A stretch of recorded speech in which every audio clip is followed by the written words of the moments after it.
Bapak Ibu Jemaat Tuhan, untuk mengawali ibadah kita di hari Minggu ini, mari kita sama-sama membuka Alkitab untuk membaca ayat panggilan beribadah yang diambil dari 1 Tawari 28 ayatnya yang ke-13 dan ayatnya yang ke-14. Mari kita baca bersama-sama.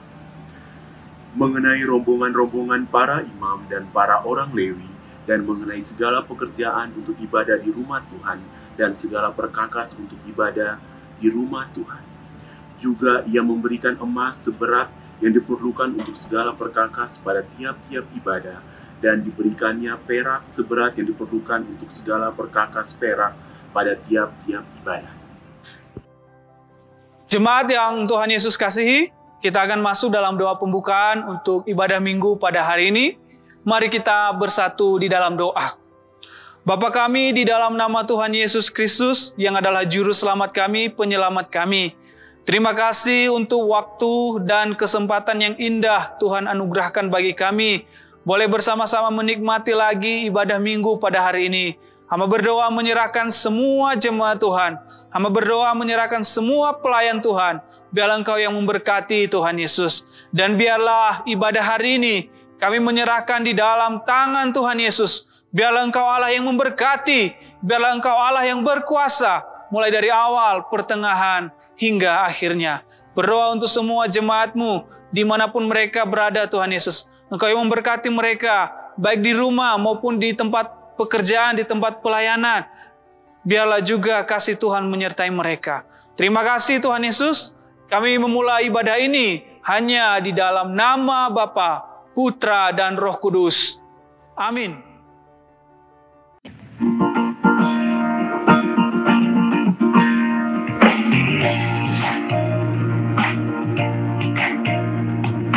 Barang siapa dengar kabar mensyukur, seluruh dunia ini ada ampunan. Orang yang berdosa Yesus sayangkan. Mari barang siapa mau, jangan lagi tangguh, marilah lekas daripada dosa, sekaranglah bebas. Cuma Tuhan Yesus boleh beri lapas. Mari barang siapa mau, barang siapa mau, barang siapa mau, kabar selamat ini bila padanya. Allah Bapa kita jemputkan Engkau. Mari barang siapa mau.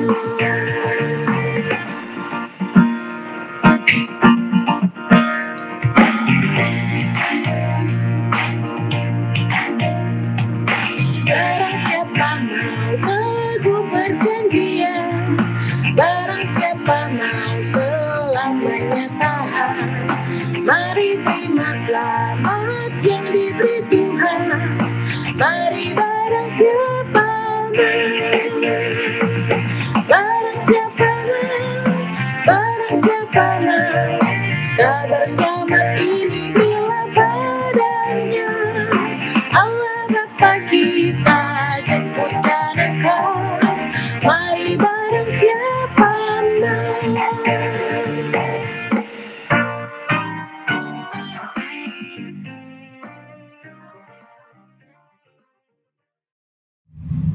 Mari Bapak Ibu Jemaat Tuhan, kita menyiapkan hati kita untuk mendengarkan firman Tuhan yang akan disampaikan oleh Evangelis Desmond Lahagu.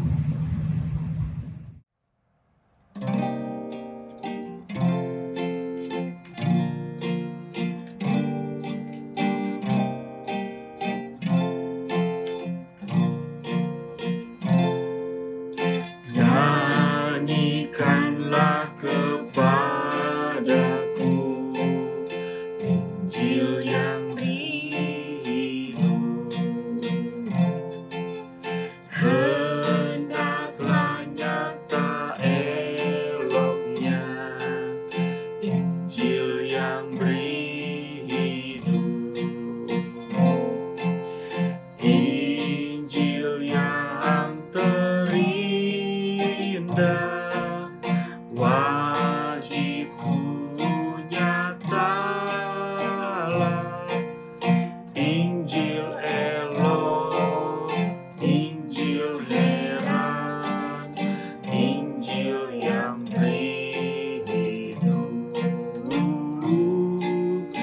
Injil elok, Injil heran, Injil yang beri hidup.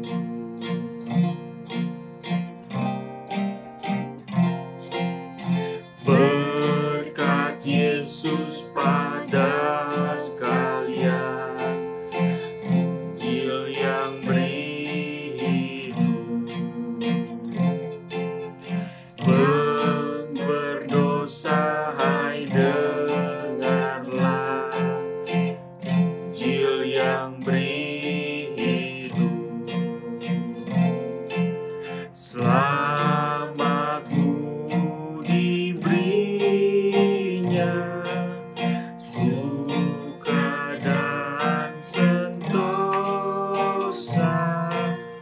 Injil elok, Injil heran, Injil yang beri hidup. Injil elok, Injil heran, Injil yang beri hidup.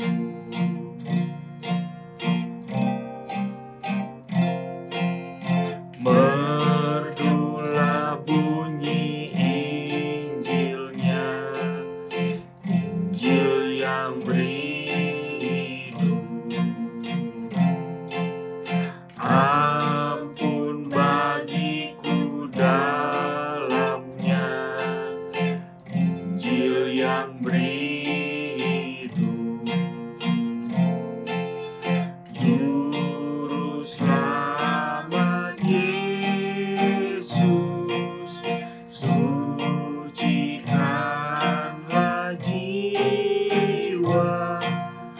Injil elok, Injil heran, Injil yang beri hidup. Injil elok, Injil heran, Injil yang beri hidup.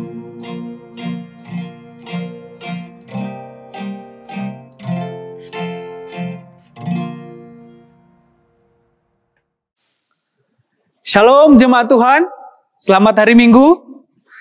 Kita akan merenungkan satu bagian firman Tuhan pada kesempatan ini.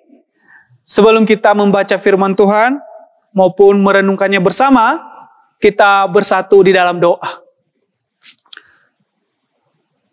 Tuhan Yesus, firman-Mu adalah pelita dalam hidup kami. Firman-Mu yang menolong kami. Firman-Mu lah yang menghidupi iman kami. Terima kasih untuk kesempatan ini Tuhan Yesus. Biarlah Tuhan menolong kami dalam waktu yang indah ini untuk belajar dari kebenaran firman-Mu. Urapilah setiap kami yang mendengarkan, bahkan hamba yang menyampaikan dalam keterbatasan. Tuhan memberkati, dan biarlah Engkau yang berbicara kepada kami melalui firman-Mu ini Tuhan, sehingga kami boleh dilawat oleh Tuhan. Terima kasih segala kuasa yang tidak berasal daripada Tuhan, kami tolak di dalam nama Tuhan Yesus. Terpujilah Engkau Kristus, berfirmanlah kepada kami, hati kami telah siap mendengarkan. Amin. Jemaat yang Tuhan Yesus kasihi, bulan Agustus kita sudah memasuki di minggu yang kedua, dan saya percaya kita selalu menikmati kasih Tuhan hari lepas hari. Dan seperti yang disampaikan oleh Ketua Sinode GKI, bahwa bulan Agustus adalah bulan misi bagi Gereja Kemah Injil Indonesia di berbagai tempat. Nah, pada kesempatan ini kita akan belajar tentang kehidupan jemaat mula-mula. Dan melalui kehidupan jemaat mula-mula ini juga, kita sebagai orang-orang percaya yang sampai saat ini, kita belajar bagaimana kehidupan mereka seperti apa yang dicatat atau yang dituliskan di dalam firman Tuhan. Kita boleh membuka firman Tuhan dalam Kisah Para Rasul, pasal 2, ayat 44 sampai dengan 45. Sekali lagi, Kisah Para Rasul pasal 2 ayat 44 sampai dengan 45. Firman Tuhan berkata demikian. Dan semua orang yang telah menjadi percaya tetap bersatu, dan segala kepunyaan mereka adalah kepunyaan bersama. Dan selalu ada dari mereka yang menjual harta miliknya, lalu membagi-bagikannya kepada semua orang sesuai dengan keperluan masing-masing. Demikian untuk pembacaan firman Tuhan. Nah, tema atau topik yang diberikan oleh Pusat GKI di minggu yang kedua ini, kita belajar tentang gereja yang bertumbuh dalam semangat persatuan dan kesatuan. Sekali lagi, gereja yang bertumbuh dalam semangat persatuan dan kesatuan.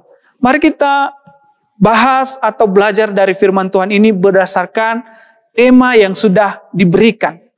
Minggu lalu sudah dijelaskan, bahkan sudah disampaikan firman Tuhan tentang bagaimana gereja yang bertumbuh seperti apa, yaitu di ayat yang sebelumnya. Nah, perlu kita ketahui jemaat Tuhan, apa itu gereja yang bertumbuh dalam semangat persatuan dan kesatuan. Yang pertama, kita harus mengerti apa itu gereja. Ya, mungkin jemaat Tuhan memiliki pemahaman apa itu gereja. Kalau misalnya ditanya sama anak kecil, gereja itu apa? Pasti pemikirannya gereja itu adalah sebuah gedung, ya, sebuah gedung yang indah. Di dalamnya ada mimbar, ada kursi, dan lain sebagainya. Ada yang memiliki pengertian bahwa gereja itu sebuah gedung di mana orang-orang percaya berkumpul. Ada juga yang mengartikan bahwa gereja itu adalah sebuah denominasi, seperti gereja Kristen Protestan atau gereja Katolik. Bahkan ada yang memiliki pengertian denominasi yang lebih kecil lagi. Misalnya GKI, gereja GKI atau GPDI dan lain sebagainya gitu. Nah, pada dasarnya itu gereja yang dipahami secara umum. Nah, yang kita belajar tentang gereja yang sesungguhnya dalam bahasa aslinya yaitu eklesia. Eklesia artinya dipanggil keluar. Jadi gereja yang sesungguhnya itu adalah orang-orang percaya atau umat atau orang Kristen yang dipanggil keluar oleh Kristus, ya. Jadi gereja itu bukanlah sebuah gedung, ya, tetapi umat yang dipanggil keluar. Dalam Efesus pasal 1 ayat 22 sampai dengan 23, gereja itu adalah tubuh Kristus. Ya.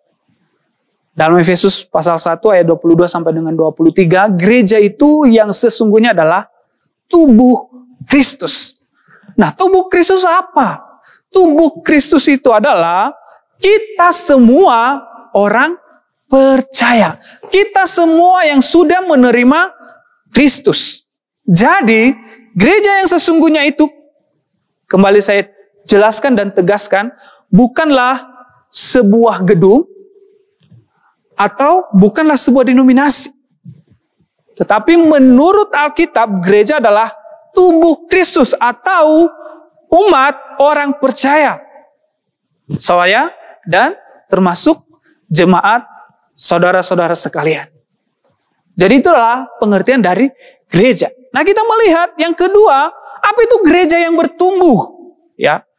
Gereja yang bertumbuh itu adalah gereja yang tentunya adalah gereja yang baik. Ya. Bertumbuh seperti apa? Nah, kalau minggu lalu sudah dijelaskan bertumbuh itu diumpamakan seperti apa. Nah, kali ini saya mengumpamakan gereja yang bertumbuh itu misalnya kita pernah menanam sebuah tanaman, ya. Mungkin jemaat Tuhan punya kebun, baik di ladang gitu, atau di samping rumah tanam pohon apa gitu, cabai gitu ya. Nah, kalau misalnya mau melihat tumbuhan itu bisa bertumbuh dengan baik, apa aja yang harus diperlukan? Tentunya yang pertama adalah diperlukan tanah yang subur, ya. Kalau misalnya ditanam di keramik, apakah hidup? Tentu saja tidak. Atau ditanam di pasir, ya, atau di batu, tentu saja tidak akan subur, ya. Tetapi harus di tanah yang subur, di situ dia tempatnya. Nah, yang kedua, dia juga memerlukan air ataupun sinar matahari. Dia juga memerlukan hal demikian. Juga memerlukan pupuk, bahkan juga dibersihkan. Ya, tanaman yang tidak pernah dibersihkan, pasti tidak bertumbuh dengan baik. Sama halnya, gereja yang bertumbuh itu, ya, kalau kita lihat jemaat mula-mula bagaimana mereka bertumbuh di dalam Tuhan, itu mereka tekun di dalam pengajaran para rasul. Jadi gereja yang bertumbuh itu adalah hidup di dalam firman. Menikmati firman itu sendiri. Dekat dengan Tuhan. Itulah gereja yang bertumbuh. Itulah kita, jemaat Tuhan. Itu adalah orang-orang percaya yang mau bertumbuh harus hidup di dalam firman Tuhan. Yang kedua, kita melihat tempatnya di mana gitu. Ya, gereja yang bertumbuh atau umat yang bertumbuh itu ya hidupnya di dalam persekutuan, hidupnya di dalam keluarga yang tentunya ada persekutuan juga, di dalam gereja juga. Nah, ini hal-hal yang perlu kita perhatikan juga dan kita harus lakukan dalam hidup kita. Tentunya juga dibersihkan, ya. Sama seperti tumbuhan. Kalau misalnya ada rumput harus dibersihkan. Kalau tidak dicabut rumputnya, ya pasti nanti bukan tumbuhan yang kita tanam yang lebih tebal atau yang lebih tumbuh dengan baik, tapi rumputnya gitu. Sama juga di dalam hidup kita. Kita sebagai orang percaya, kalau kita mau bertumbuh, maka kita harus membersihkan diri kita. Apa yang kita harus bersihkan? Ya, yaitu kita harus membersihkan setiap kesalahan kita, setiap dosa yang telah kita perbuat. Kita harus membersihkan diri kita. Apakah kita bisa membersihkan diri kita? Tentu saja tidak bisa. Ya, tumbuhan tidak bisa membersihkan dirinya sendiri. Yang bisa membersihkan adalah pemiliknya. Sama juga dengan kita. Kita tidak bisa membersihkan diri kita. Kita tidak bisa dengan berbuat amal maka dosa kita akan diampuni. Tidak. Kita harus perlu pemilik kita, yaitu Kristus Yesus. Itulah yang bisa membersihkan hidup kita. Itulah yang bisa menyelamatkan kita. Sehingga kita bisa menjadi gereja yang bertumbuh. Jadi gereja yang bertumbuh dengan baik pasti akan menghasilkan juga buahnya dengan baik. Nah, gereja yang menghasilkan buah yang baik secara umum ada dua, yaitu secara kualitas dan juga secara kuantitas. Nah, secara kualitas itu seperti apa? Tentu saja secara kualitas iman kita di dalam Tuhan. Pengalaman kita bersama dengan Tuhan. Ya. Bagaimana pertumbuhan iman kita melewati hari-hari kita bersama dengan Tuhan. Itulah secara kualitas. Di tengah-tengah pandemik ini, di tengah-tengah situasi yang sampai saat ini terjadi, ya, bagaimana kitakah sudah bertumbuh secara kualitas iman kita? Ketika diperhadapkan dengan masalah, bagaimana jemaat Tuhan masih tetap seperti ketika kita menerima Kristus, iman kita tetap teguh, tetap kokoh, atau sudah mulai kendor, atau sudah mulai luntur? Saya berharap jemaat GKI tidak terjadi demikian. Saya percaya dan berharap bahwa iman kita terus bertumbuh di dalam Tuhan. Secara kualitas juga, secara kuantitas juga, kita juga harus bertumbuh secara jiwa, ya, bertambah banyak.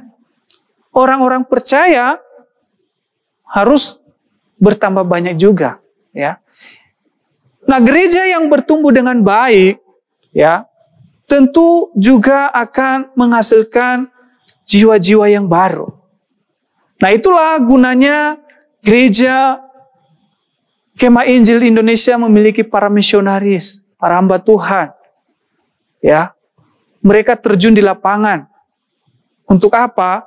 Yaitu supaya juga menuai jiwa-jiwa yang ada. Ya, sehingga orang-orang percaya semakin banyak. Orang-orang yang belum mengenal Kristus dibawa mengenal kepada Kristus.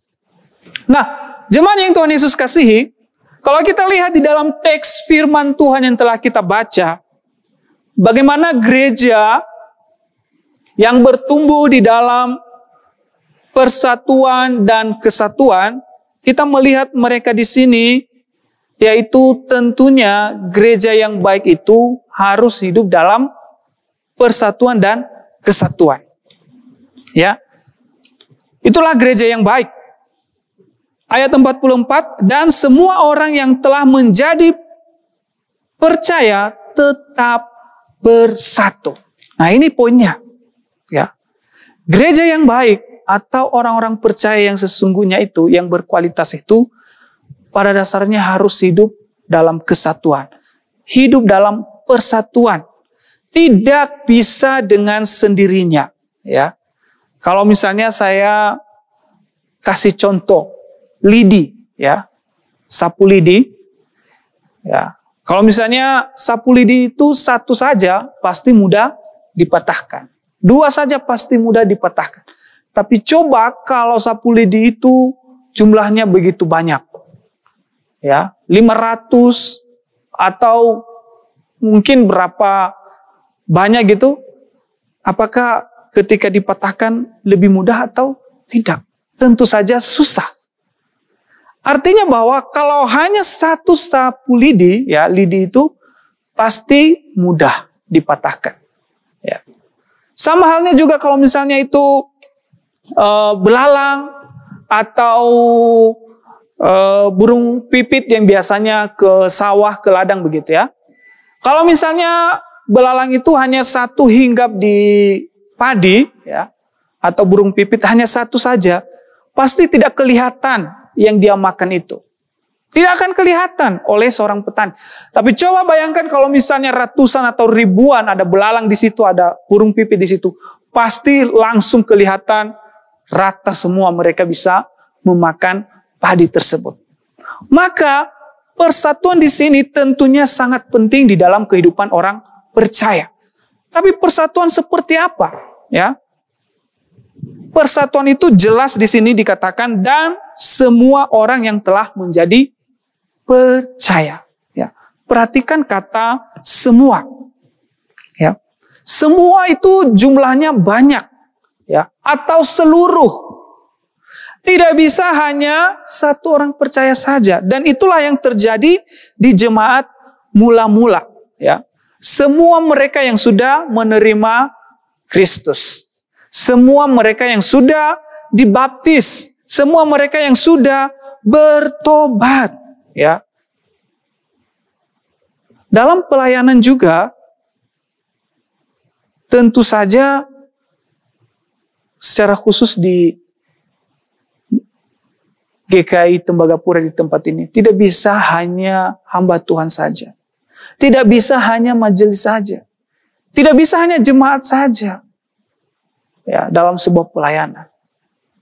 Bayangkan saja, kalau misalnya semua hanya hamba Tuhan yang mengerjakan, khotbah, main musik misalnya, WL, singer lagi, multimedia, tidak bisa sendiri. Perlu yang lain. Maka semua orang yang sudah percaya harus hidup dalam persatuan. Dalam pelayanan juga misionaris, para misionaris. Apalagi di bulan misi ini, di bulan Agustus ini, kita juga menjadi pendukung kepada para misionaris. Mereka juga tidak bisa melayani sendiri di sana. Mereka juga butuh dukungan doa kita. Mereka juga butuh support kita. Ya. Ingat doa-doa yang kita naikkan dari lubuk hati kita mendoakan para misionaris juga. Itu juga menjadi kekuatan bagi mereka. Ya. Kita tidak tahu tantangan-tantangan yang mereka hadapi di sana. Banyak sekali. Mungkin mereka ditolak. Atau mereka diusir, bahkan mungkin terjadi keributan gitu ya. Atau bisa saja ada tantangan-tantangan yang lain, kuasa-kuasa kegelapan. Tapi lewat doa kita, mereka bisa dikuatkan. Ya, satu kisah hamba Tuhan, dosen saya dulu, belum dosen sih, maksudnya belum sempat dia ngajar ketika saya mahasiswa.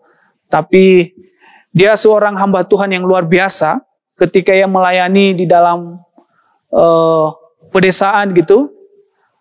Dan di sana ini kesaksian dari orang yang sudah dilayaninya ini menjadi juga seorang hamba Tuhan yang luar biasa. Ya. Dia menjelaskan bahwa ketika para hamba Tuhan ini mereka datang di tempat atau di daerah terpencil ini, mereka sudah mempersiapkan dengan berbagai cara untuk menjatuhkan hamba Tuhan ini. Ya. Yang pertama mereka lakukan, mereka kasih makanan yang sudah diracuni di dalam minuman mereka kasih. Gitu. Mereka mau melihat karena di desa ini terkenal dengan hal-hal yang kurang baik gitu. Dan itu diakui hamba Tuhan ini yang sudah bertobat ini. Tapi sayangnya ketika mau diminum itu gelasnya pecah, ya. Dan baru mereka tahu dan baru mereka mengerti.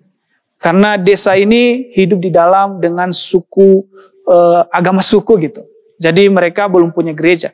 Jadi mulai dari situlah mereka menerima Kristus dan akhirnya dia menyerahkan diri untuk menjadi seorang hamba Tuhan. Luar biasa.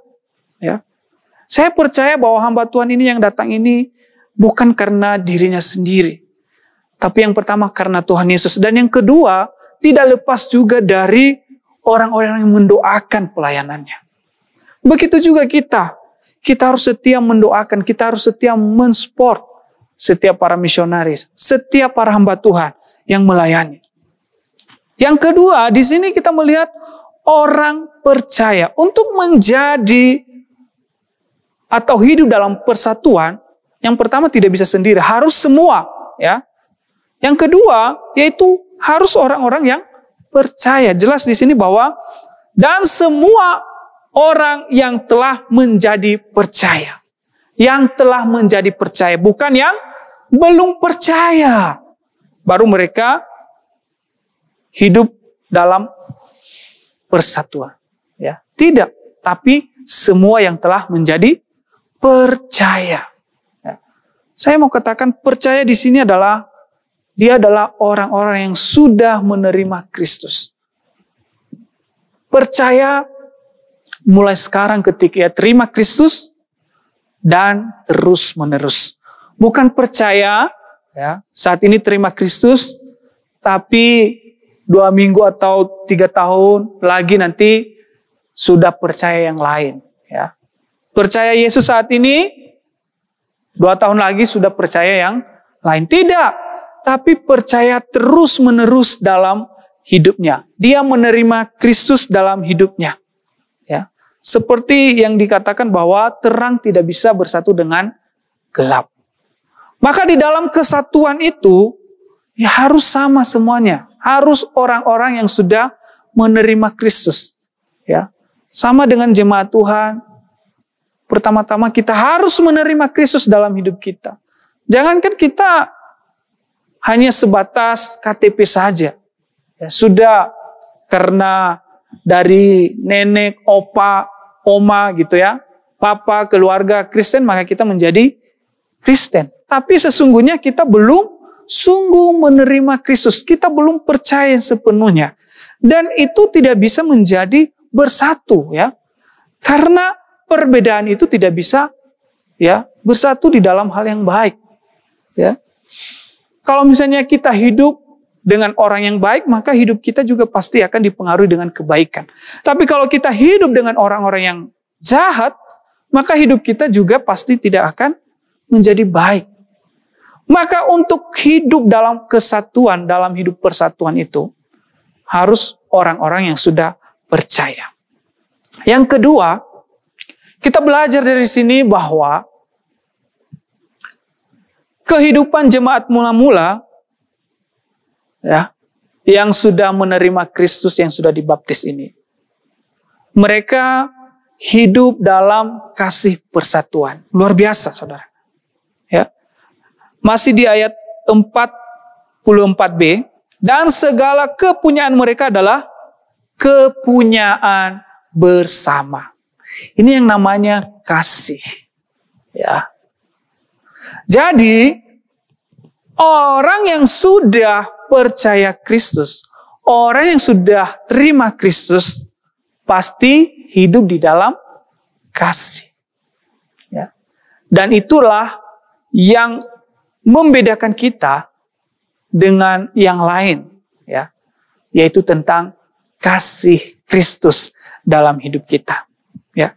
Tapi kasih, ya, tidak bisa lepas dari pengorbanan. Ya.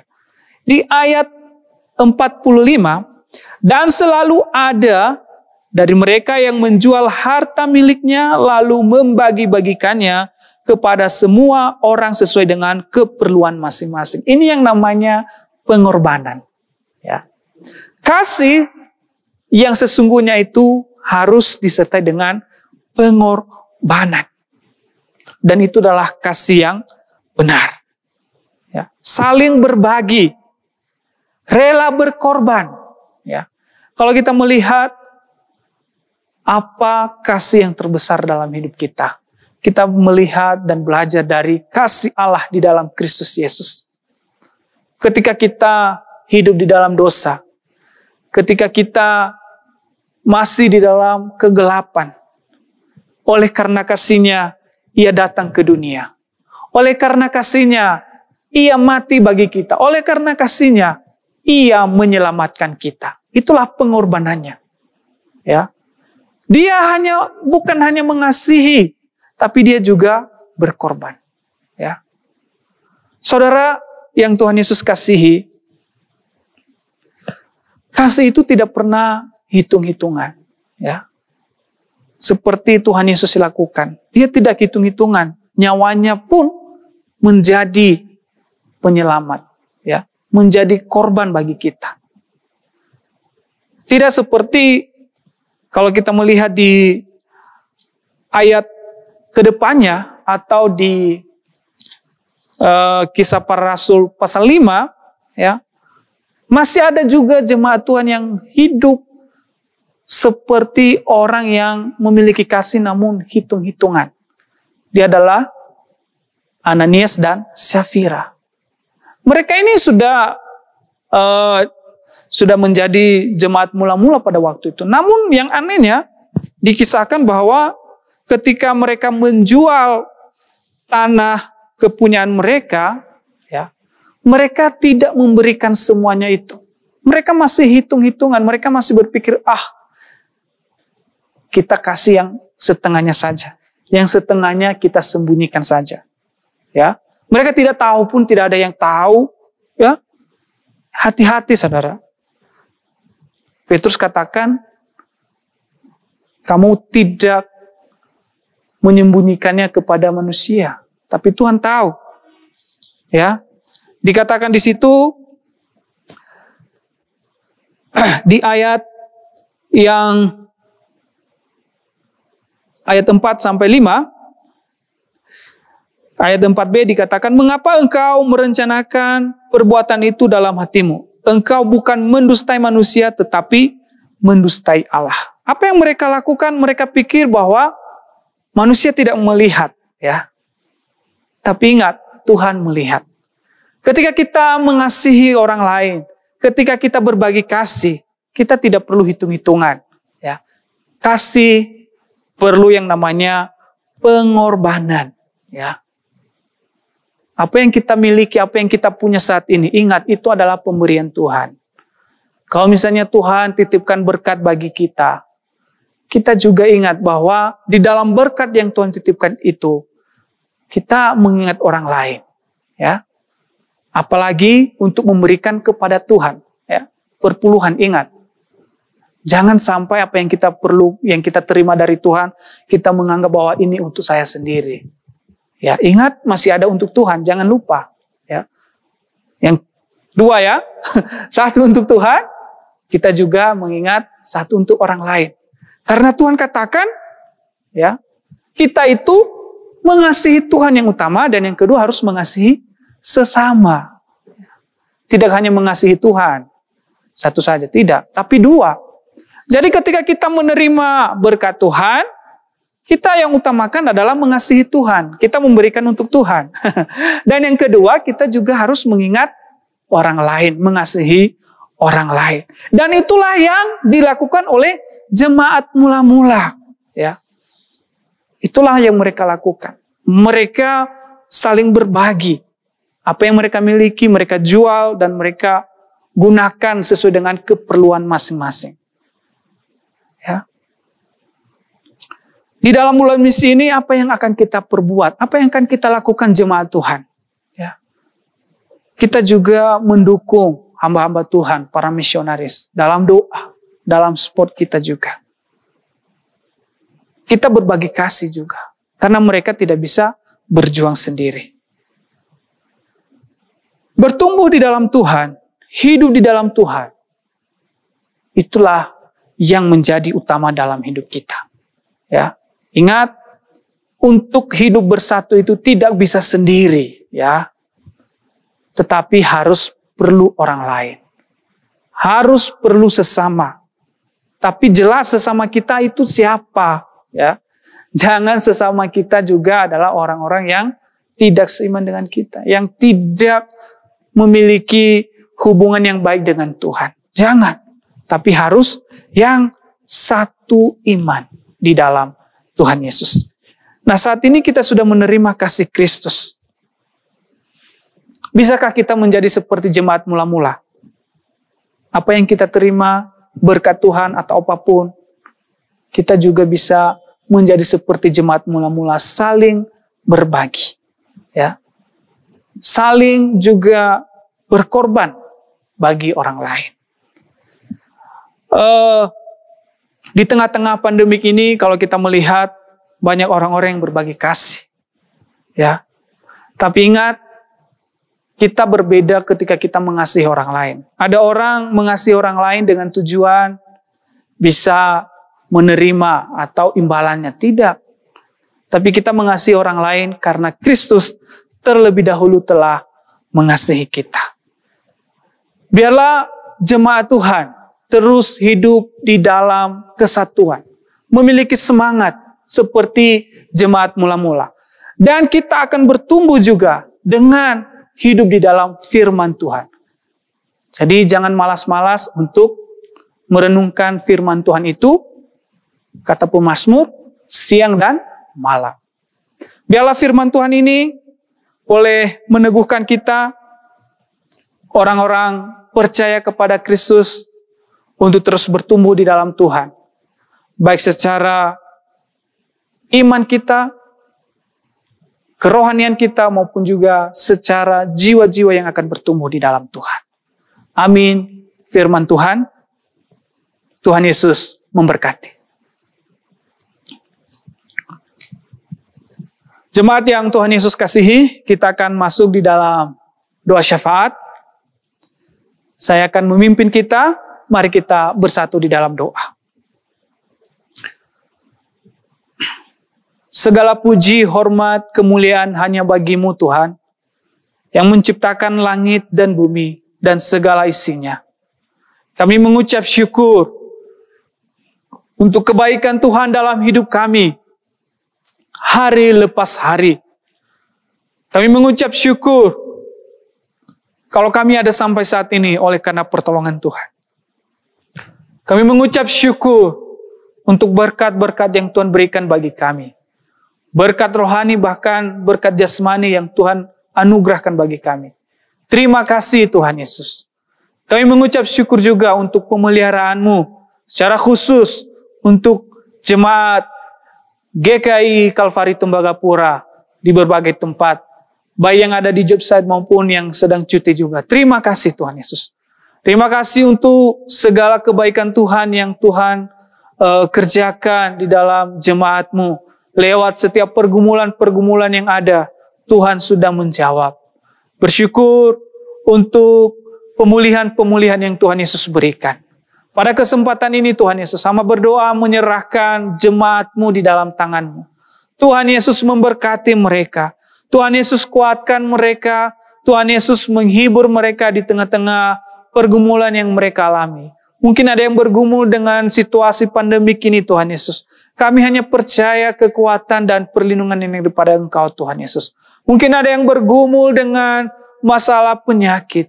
Tuhan Yesus, kami berdoa biarlah Engkau Allah yang penuh kuasa, yang penuh kasih. Engkau juga menjamah mereka, memulihkan mereka Tuhan Yesus. Bahkan yang bergumul dengan pekerjaan, bergumul dengan studi, kami menyerahkan di dalam tangan Tuhan Yesus. Biarlah Engkau Allah di dalam kehidupan mereka. Berdoa untuk jemaat-Mu di dalam setiap pekerjaan juga. Kami menyerahkan dalam tangan-Mu Tuhan Yesus. Engkau menolong mereka juga. Dan biarlah hidup mereka juga menjadi surat Kristus. Hidup di dalam kasih. Dan terus bertumbuh di dalam Engkau. Terima kasih Bapa yang baik. Berdoa juga untuk semua para pelayan di GKI Kalvari Tembagapura yang ada di tempat ini. Berdoa untuk hamba-hamba Tuhan secara khusus. Bapak Gembala, Bapak Joko, Tuhan memberkati. Juga hamba-Mu Miss Mary, kami menyerahkan dalam tangan-Mu pelayanan yang Tuhan percayakan di tempat ini. Tuhan memberkati dan menolong dia juga. Bahkan juga hamba, kami menyerahkan dalam tangan-Mu Tuhan Yesus. Semua para majelis, semua para pelayan-pelayan, kami menyerahkan dalam tangan Tuhan Yesus. Tuhan memberkati mereka juga. Terima kasih Bapak yang baik. Berdoa untuk jemaat-Mu yang mengalami duka. Kami berdoa biarlah Engkau Allah yang menjadi kekuatan mereka, menjadi harapan mereka, yang memberikan penghiburan, yang memberikan sukacita, damai sejahtera bagi mereka. Mungkin ada juga yang bergumul dengan kehidupannya, dengan masalah yang dihadapinya. Baik masalah dengan keluarga, bahkan juga masalah pribadi dengan kesalahan dan dosa. Tuhan Yesus, Engkau panggil dia. Dan biarlah Engkau yang meneguhkan. Biarlah Engkau yang memulihkan kehidupannya juga. Terima kasih Bapa yang baik. Berdoa untuk bangsa dan negara kami. Tuhan Yesus yang terus melawat bangsa kami ini. Berdoa untuk para pemimpin, pihak keamanan, bahkan terlebih untuk setiap para dokter, para bidan, juga perawat yang menjadi bagian depan dalam menghadapi COVID ini. Tuhan menolong mereka juga. Terima kasih Bapak yang baik. Bahkan secara khusus berdoa untuk Papua, juga untuk Tembagapura, bahkan secara khusus untuk PT Freeport Indonesia di tempat ini. Tuhan memberkati setiap pimpinan. Tuhan memberkati PT Freeport ini menjadi saluran berkat Tuhan bagi banyak orang. Terima kasih Bapak yang baik. Biarlah setiap anak-anak Tuhan menjadi orang-orang yang dipakai Tuhan untuk saluran berkat bagi banyak orang. Terima kasih Bapak yang baik, segala kekurangan, keterbatasan kami, bahkan setiap hal yang menjadi pergumulan kami di tempat ini, kami menyerahkan di dalam tangan Tuhan. Semua pemuda, anak-anak sekolah minggu, Tuhan Yesus memberkati. Jemaat Tuhan, kita akan menerima berkat Tuhan. Arahkanlah hatimu dan terimalah berkat yang daripada Tuhan Yesus. Tuhan memberkati kita dan melindungi kita dengan wajah-Nya. Tuhan menyinari kita dan memberi kita kasih karunia. Tuhan menghadapkan wajah-Nya dan memberi kita damai sejahtera. Tuhan Yesus memberkati. Amin.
Jemaat Tuhan, demikianlah ibadah di hari Minggu ini. Kiranya firman Tuhan yang telah kita dengar dapat kita jadikan tuntunan dan teladan dalam kehidupan kita, dan terutama kita menjadi terang dimanapun kita berada sebagai anak-anak Kristus. Dan saya mengingatkan untuk terus membantu pelayanan Tuhan, untuk memberikan persembahan yang dapat dilihat pada rekening yang tertera di layar YouTube ataupun di setiap ponsel atau gadget yang kita gunakan untuk kita membantu pelayanan Tuhan. Dan sekali lagi saya ingatkan bahwa kita selalu menjaga protokol COVID-19 untuk memakai masker, menjaga jarak, dan mencuci tangan. Tuhan Yesus memberkati.